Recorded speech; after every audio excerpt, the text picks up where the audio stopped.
461, this is sort of just an introduction to what this means, right? So it is an introduction to exploring this area under the curve idea that we're looking at here.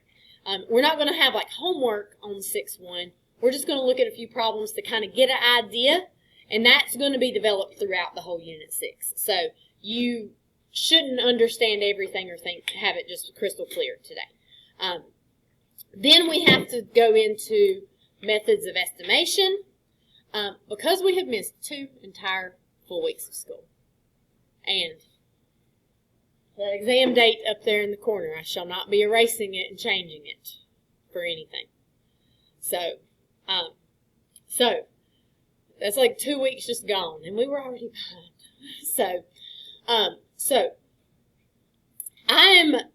I normally do not do this. Sometimes I'll spend a little less time, but I do not usually throw out entire sections. But I've got a few things we are just not going to do in Unit 6. And it is going to mean that there might be a question or two on the AP exam that you don't know how to answer because of it. But honestly, it's hard stuff that I think only a couple of us get right anyway. So we're skipping it. I'm going to give you the idea. And we're going to move on. We're just like not going to even do it at all. That'll give us a few days back. We still have quite a few more we got to try to like claw back eventually. But we are going to skip a few things in this unit to try to make back some progress from, our pretty extensive amount of time that we have basically just lost. So we do get April 7th back. We get 1 day. It might be at Easter, maybe. It was supposed to be a required work day. So, yeah, they are making us make that 1 day up. We missed, yeah, we get 1 day. 1 day. So, and if we do miss any more school, because winter is not over yet, but I hope we don't miss any more. But if we miss any more school, we will have to make up those days. But if they add them to the end of the year, it doesn't do us any good for the AP exam. They take spring break, it would help us for AP exam, but I think they're trying very hard not to take spring break. That's, a priority for them, so I don't know what's going to happen. We're going to do the best we can because we can't control the weather. And it doesn't matter whether we want it to snow or not again. We can't control the weather, so, and if it does snow again, I know we're not going to have remote days. I may have to give you something. Because it won't be a remote day because we're out of remote days, but we may have to treat it like a remote day especially if we miss more than just a day, because we are not in good shape. But that's okay. Let's go on. We're going to do what we can do. We can't fix anything about that anyway. All right, so this time I have a velocity graph, but my velocity is not constant. Thankfully, though, it is a straight line, which makes this doable here, okay? So let's take that same idea that we just had, right? So, like, this car is accelerating. It's accelerating at a constant rate because my, slope of this line is the same. It's a constant slope. But here, the car is traveling at 7 feet per second. And then at 1 second, it's going 10 feet per second. And then 13. And so this car is accelerating, right? So whenever I have something like this, I have to think carefully about what's going on. It's not going to be as easy as the last problem. So looking at this graph, it's very important to think about what you're looking at. This gives you velocity. So if you see a question like A where it says, what is the velocity of the car at 3 seconds? You are looking at velocity. It's not a calculus problem. It's just asking you to read the graph that's given to you. Right? So if I'm looking for velocity at 3, right here's 3, there's my point. What is my velocity at 3? At t equals 3. 16. So V of t is going to be 16. I'm going to put some units on here, feet per second. Oh, I really should not do what I just did here. I did V of t, which would be like the whole equation. I should have put a 3 right there, right? Because I was only looking at 3, so should have put a 3 right there. Okay, now, acceleration. Okay, so when I'm thinking velocity, and now they're asking me about acceleration, right? Acceleration is the derivative of velocity, right? Because if you've got position, you take the derivative once to get velocity. You take the derivative again to get acceleration.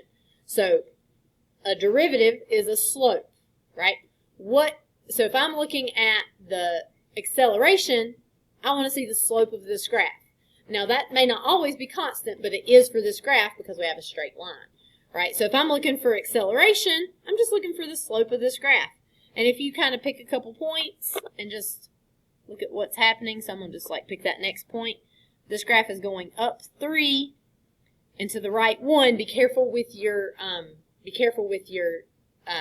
scale right here, because you can see here each one of these little boxes is 1, but over here, you have to go to the like darker lines to go over 1, right? So we're going up 3 to the right 1, up 3 to the right 1.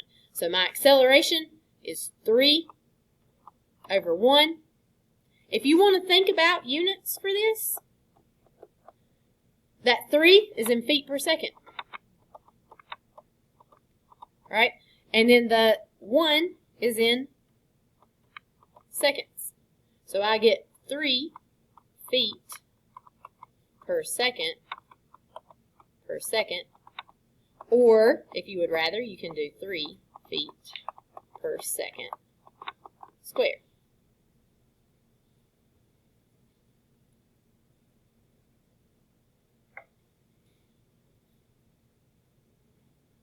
Okay. So if I want to know how far the car travels, right? That is not exactly position, but it's part of position, right? To know position, I'd have to know where the car started, because maybe it didn't start at 0. But if I want to know how far the car traveled, then I need to know how many feet it went, right? To get feet, if I'm multiplying a feet per second by seconds, seconds cancel out and I get feet, right? So the area under this curve for the first 7 seconds is going to give me the distance traveled, the change in my position that I would have there. So if I look here to here, if I'm thinking about the area of this shape, now the good news is, while this is not as easy as the last problem where I had a rectangle, I do have a shape that I know how to find the area of. Now, you have options on this. You can break this down into a triangle and a rectangle if you want. That will work fine. Or what shape is this if we try to do it all at once? It is a trapezoid. I'm going to do a trapezoid. Mostly because trapezoids are going to come in. We have to learn a trapezoidal rule. You need to know the equation of a trapezoid.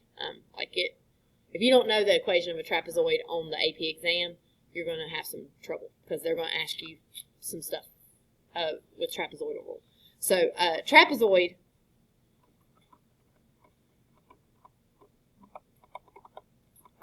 your area equals 1/2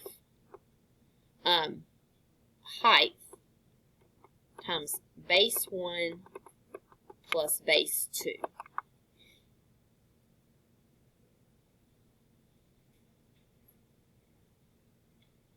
Or, because you have to memorize this, another way I like to think about this is height times base 1 plus base 2 divided by 2. There. One of the reasons I kind of like to think of it this way, the bases have to be the parallel sides, okay? So in this case, this trapezoid is kind of on its side, right? Like the bases have to be here. This could be B1 and this could be B2. And then the height is the distance between those. So like in this case, this side right here is your height. I know it kind of looks like your width, right?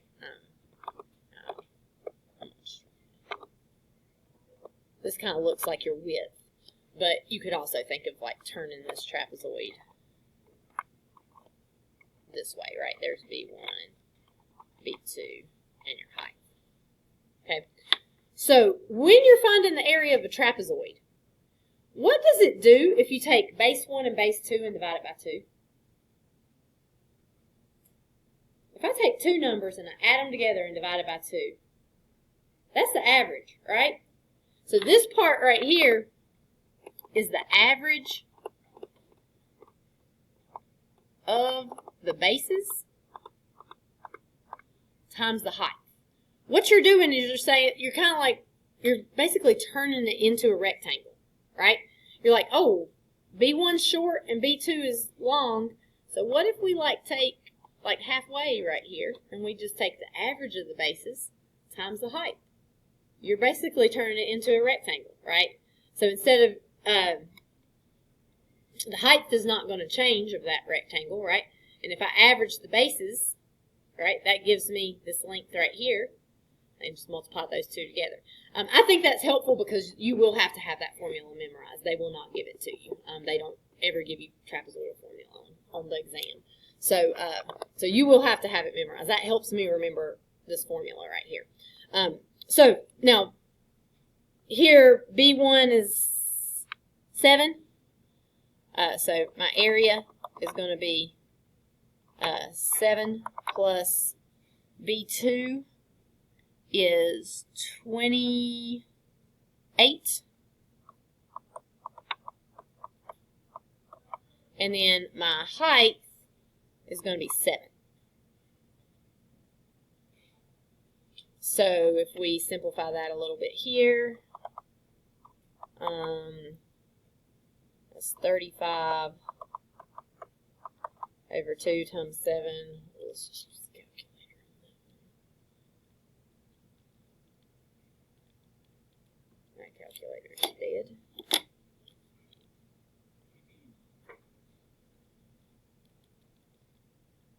We're getting 122.5.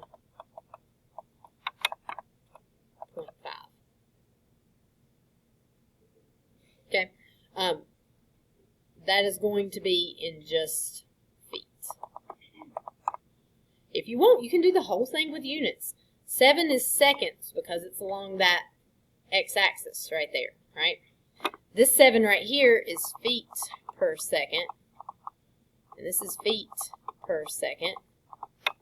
So this is seconds, this is feet per second. When you add that together, let's see, 35 divided by 2, so you got 7 seconds times, let's see, 35 divided by 2 is 17 and a half. Is that right? Yeah.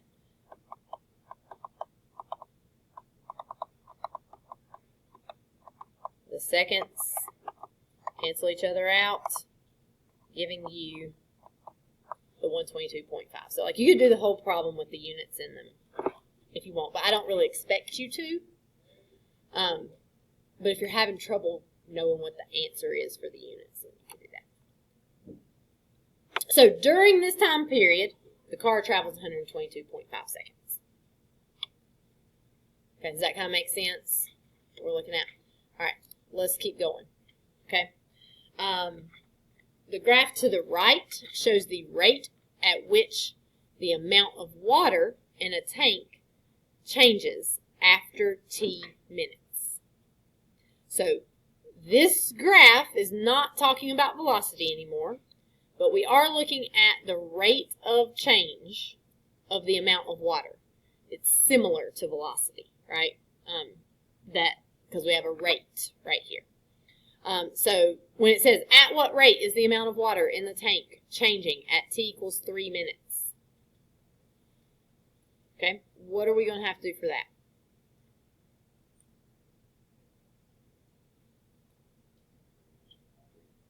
What? Actually, no. Well, I don't know. What's your answer? What's your answer? Let me see. You could be thinking the right thing there.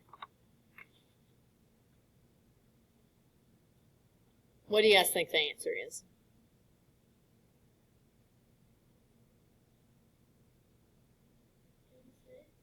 It is 6. That is correct. Okay? You're just reading the graph, right? Because this is the graph for the rate of change. So, I didn't use we'll use a R right here. We'll call it R of t. Right, so R of 3 is 6. And that is going to be in gallons per minute. So when they ask us for the rate of change of the amount of water, and the graph is of the rate of change, we're not taking any derivatives, we're not thinking about slope, we're not thinking about area, we're just reading that point off of the graph, right? So right here is 3, and then we look over here and find 6 as our answer. Does that make sense? Okay. Okay. B. At what rate is the amount of water in the tank changing at t equals 6 minutes? Okay. Is that gonna same thing? Yeah, same thing. So we're looking at 6 right here. It's asking us for the rate of change of the amount of water. So we're still just reading it off of the graph. R of 6 is going to equal, so look right over here, and we're going to get 8 gallons per minute.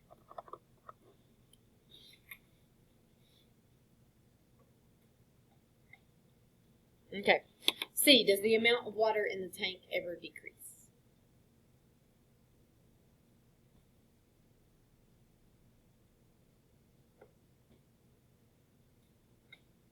Talk to your neighbor. See what they think about it.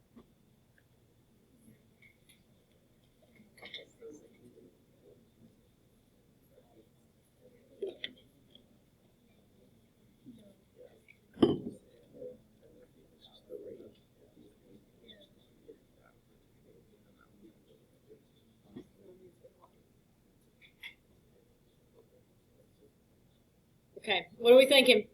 Does the amount of water in the tank decrease? It does not. Does the rate of change of the amount of water in the tank decrease? Yes, because the rate of change of the amount of water decreases over here. We can see this graph is decreasing. But this one's going to be a no. Because your rate of change is always positive, right? Your rate of change is always positive. Or if you think about like the amount of water in the tank, you could think about that's the area under this curve, right? So like if you think about like maybe here, oh, there's a triangle, right? Well then over here, let's just add more area, right? And even here, whenever this starts to decrease, still adds more area, right? For that. So for D, is the rate of change of the amount of water in the tank increasing or decreasing at t equals 5? Talk to your neighbor about that one.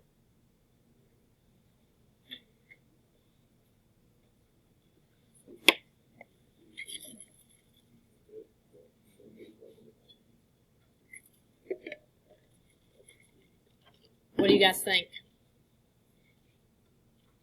Increasing, decreasing? Trick question. Trick question, because at 5, they're asking you about the rate of change. That's what you have to be so careful here on like what they're asking, because this question can be totally changed by saying, is the amount of water increasing or decreasing? The amount of water is increasing because there's a positive rate. But the rate of change of the amount of water at 5 right here is not increasing or decreasing. It's asking you if this graph is increasing or decreasing. It would be neither at that point.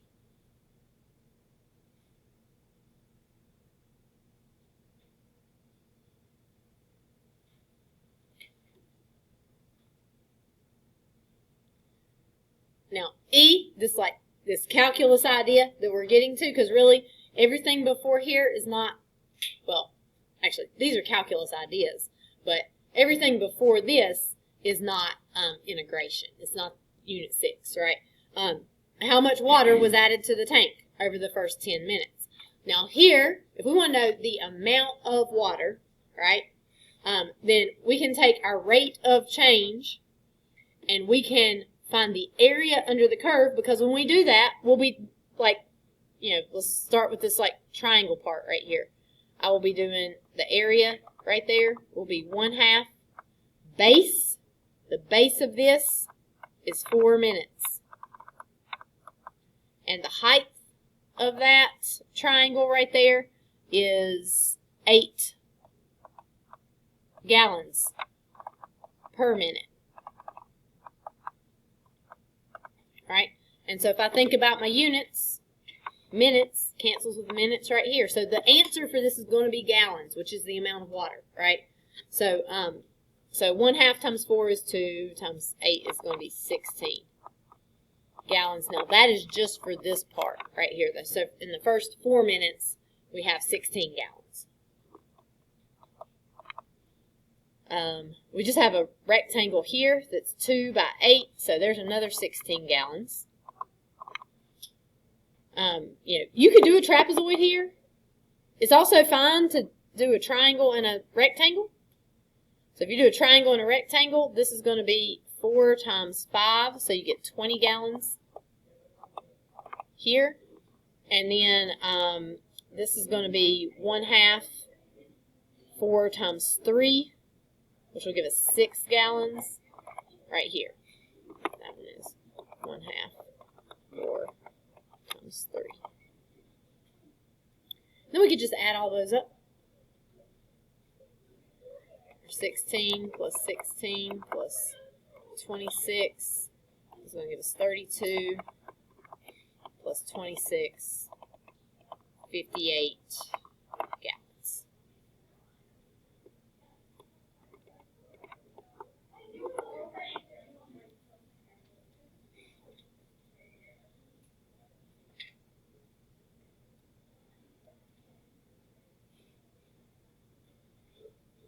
Okay, questions? All right, let's keep going. Okay, so this one is a table. I did put some space here that we can graph it. That might be helpful. So we got a drag car is traveling down the track. Selected speeds of the drag car are given in the table. I am using speed here, but what do you guys know about drag racing? One direction, right? So we can just treat everything like positive direction, right? We don't have to consider that the drag car is going back and forth, right? Because it's one direction. So, so we are given the speeds at different points. We are asked for the average acceleration of the car at 2.5 seconds on the table shown below. Or above, I guess, on the table shown. So whenever they're asking us for acceleration, we can't just read this off of the graph, right? I think it might be helpful to us to plot these points. So I've got 0, 0. I've got 0.5, 60. I've got 1, 110. 1.5, 130, 2, 140, and 2.5, 145. And this is how pretty much any car is going to behave most of the time. Or it definitely a gas-powered car. Electric cars have a lot of, like, I don't know, I guess they're still the same, but they're even steeper at the beginning. They're, like, really peppy. But if you go out here to the bypass on your way to Surrey this afternoon and decide that you're Dale Earnhardt going down the bypass here, take off at the light and gun it. It sits you back in your seat at first, depending on what you're driving. Some of you maybe more so than others.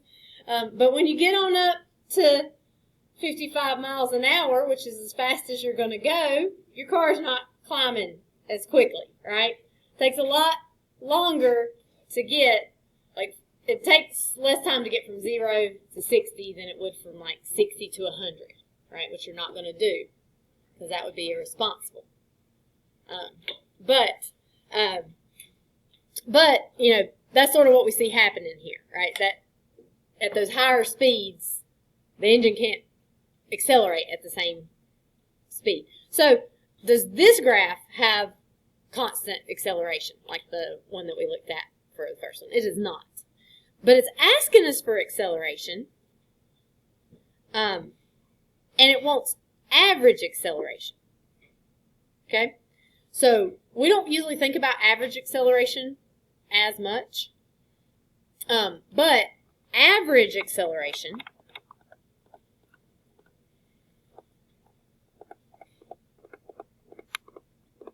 is going to be like finding the average rate of change of your velocity, right?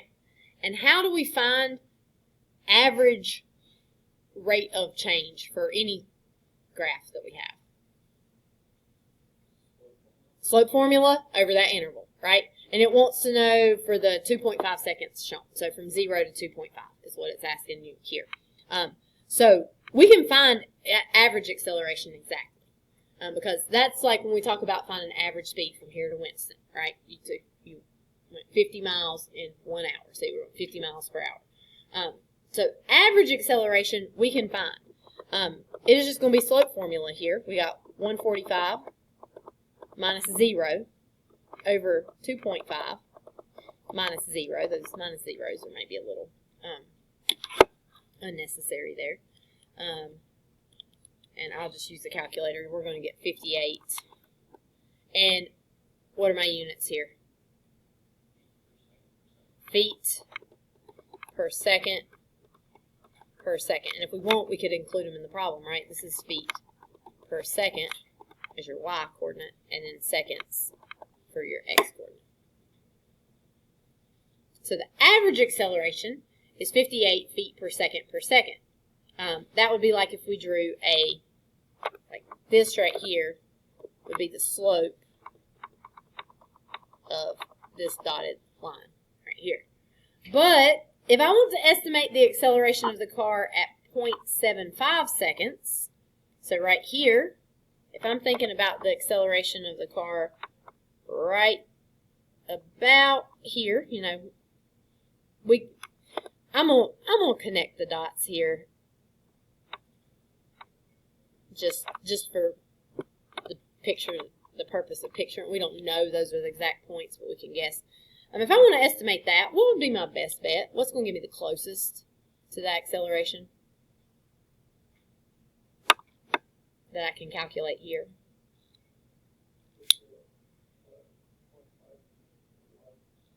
Good.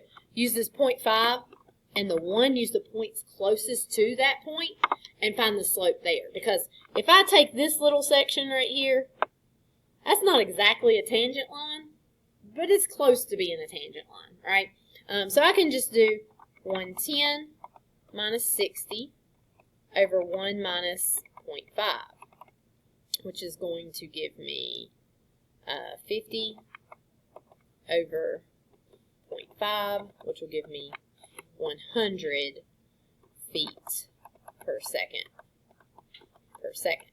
Now that is not the exact amount, but it's close. Also notice, this is when the car is going to be accelerating at a much faster speed than over here, or a much faster rate. Now, if I want to estimate the distance that the car traveled, now, what am I going to do here? To estimate the distance that the car traveled, what do I need as far as this graph goes? This is speed, which we can really just think of as velocity because drag cars only go one direction, right? So we can think of this as velocity.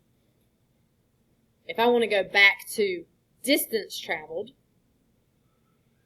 then I need the area underneath this curve. Now, here's our problem. We're not going to actually do much estimating here because do we know, are we going to be able to know that area right there exactly. Not really, right? So for the sake of time, because I want us to get to at least a little bit of this last thing done, I'm not going to do this whole thing. But do you guys remember whenever you were in like elementary school and they would just have you guess? Like it would be graphed and you'd be like, oh, there's a whole block. Like for example, you know, like this is like here to here. That's 1 by 20, so there's 20, right? Like each block is, really each one of these blocks is 10. There's 10. There's 10 more. There's 10. You know, you get all these blocks. I'm not going to go through the whole thing, but we would be like, oh, yeah. I don't know, I might go through the whole thing. Take it back. Each one of these blocks would be 10. I'm just going to go ahead and count that one right there. So I've got 1, 2, 3, 4, 5, 6, 7, 8, 9, 10, 11, 12, 13, 14, 15, 16, 17, 18, 19, 20, 21, 22. I'm going to put these two together. There's 23, 24-ish, 25, 26. About 26. About 26. Is this really only 26 feet? That can't be right. Well, 26 blocks, each one of them are 10, 260 feet. Right? So you're just like guessing at it. Obviously, that's not going to be the method we're going to settle on for our best guess, but that's the idea that we're working with here. That we got to kind of start off with some estimates in this case. Let's see, do I want, oh yeah, I have to do this problem. And this should make us feel a little bit better because we're only 5 days behind whichever year I made this problem. Because I made this problem in January, on February 4th of 2020. Because Coach Wood, whenever Coach Wood would come to my door and he would say, Miss Hyatt, how many Coronas you got to drink before you get to coronavirus? Because this was in January of 2020. We did not go home until like March of 2020. So I made this problem based on news stories, and I was telling my class, oh look, this has been in the news, we could use this as, you know, calculations. Oh, it's still in China, I don't think it's going to be a big deal. Like, you know.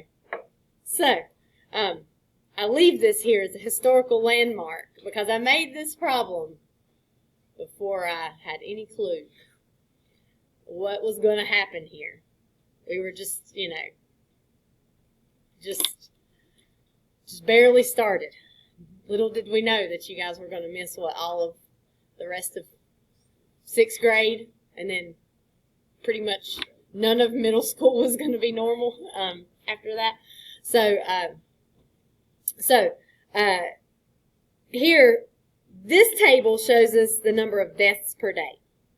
And this table is going to be weird because I've used dates. So we have to sort of adjust that to give us, like, we need days instead of dates, right?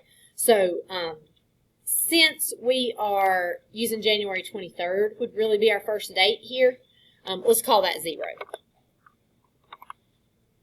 Okay. So then 26 is going to be 3. 29 is going to be 6. Then 30 is going to be 7. And then let's see, there's January 31st, February 1st, February 2nd, so this will be 10, and this will be 12 right here.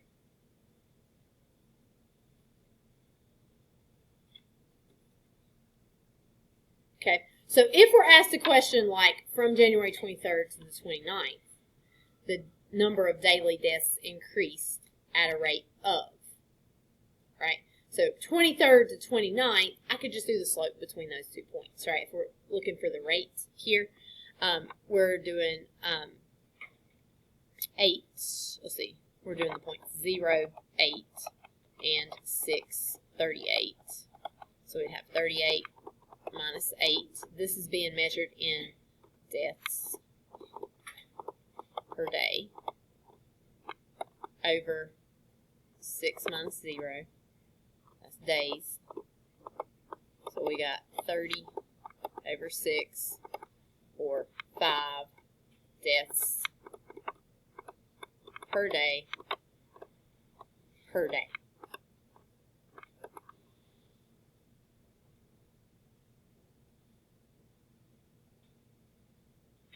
Number of daily deaths would be measured in deaths per day. So like that is already kind of like a rate, right? So we're looking at the rate that the rate is increasing.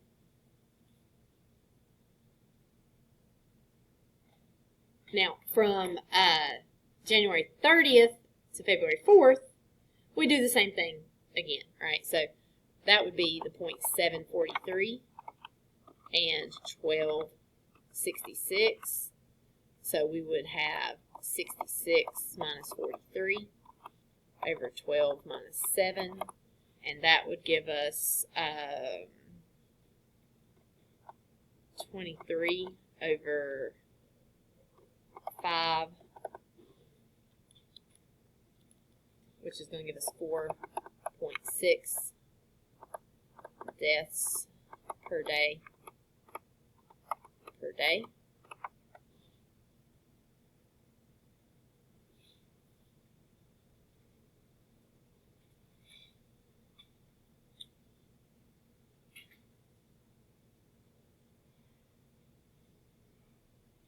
And so, yeah, at this point, I was like, oh, look, we're still increasing, but maybe it's slowing down a little bit.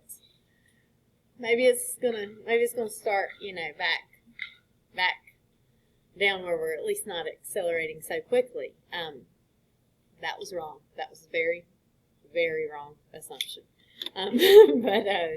But if we look at this point, it says to estimate the total number of deaths due to coronavirus in this case. So right now, this graph that we're looking at, this is days, and this is deaths per day.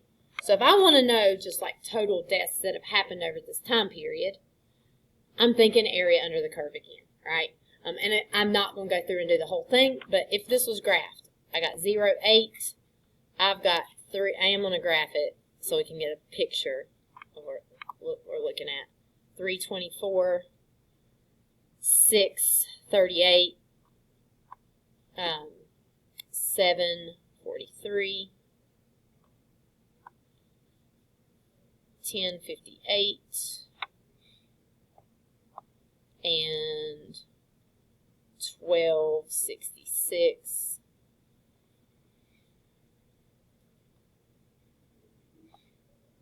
So we're looking at, this is not exactly linear, but it's kind of close to linear. So if we were to go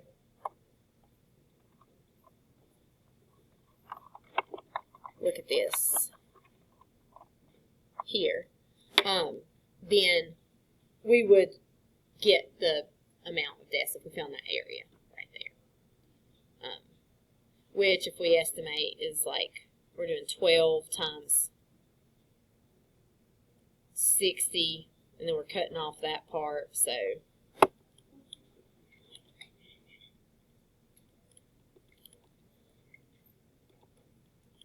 I'm going to say it's going to be like 430, 450-ish, right there if you wanted to go through, like, estimating that piece there. Now, what we have to talk about next, our next step. So we're just kind of getting like an idea of what it means for us to look at areas underneath the curve versus looking at slopes of curves versus just reading off the graph. What we need to look at next is we need to work on how to estimate this.